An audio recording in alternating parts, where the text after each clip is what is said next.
I'm Dave Donaldson. Welcome to Grip Tips. Today we're going to talk about the duckbill clamp.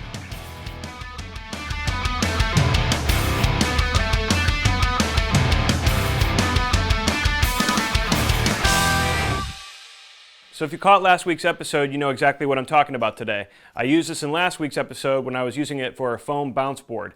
This is called a duckbill clamp, or quacker clamp, or platypus clamp. This will vary all the time depending on who you ask. This is basically a vice grip with a baby pin that pinches down on two thin sheets of plate metal, and in my last episode I featured it when I was using it for its primary use, which is clamping onto a foam board bounce. Now, this next part probably goes without saying, but for those of you who have never used a vice grip before, let's talk about how you use this. Slide it onto whatever you are trying to grip. Squeeze the handle until you feel it lock onto its hold. If you can't squeeze the handle shut, loosen the thumb bolt on the bottom of the handle, which will make the clamp's bite wider. Then you can mount whatever you want, wherever you want.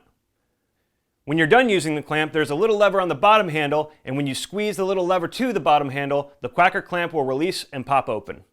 Now, holding bounce boards is its primary use, but I saw something on hashtag rigs, and I thought that this was just brilliant. Basically, somebody had taken a quacker clamp and they mounted a light to a phone book. Now, I don't have a phone book, but I do have a book with about the exact same thickness, and basically it looked something like this.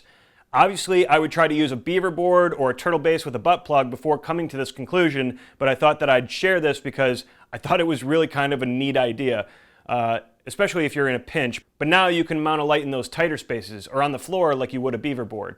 So that's pretty much all it's used for, and it will cost upwards of around $90. There are cheaper versions out there from like Impact or Kupo or American, which will cost $60, and really they all do the exact same job, and there's really no big difference between each one. But I bought Matthews. That's just simply because I'm a Matthews guy. I happen to like the company very, very much. So that's a duckbill clamp in a nutshell. If you like today's episode, please let me know in the comment section below, or you can follow me on my Twitter right here. And I've got 1 week left until I give away a free Mafer clamp, so if you don't know what I'm talking about, please go back to that episode and watch that and get involved there. But as for the rest of you, don't forget to hit that subscribe button, and we'll see you every Friday right here on Grip Tips.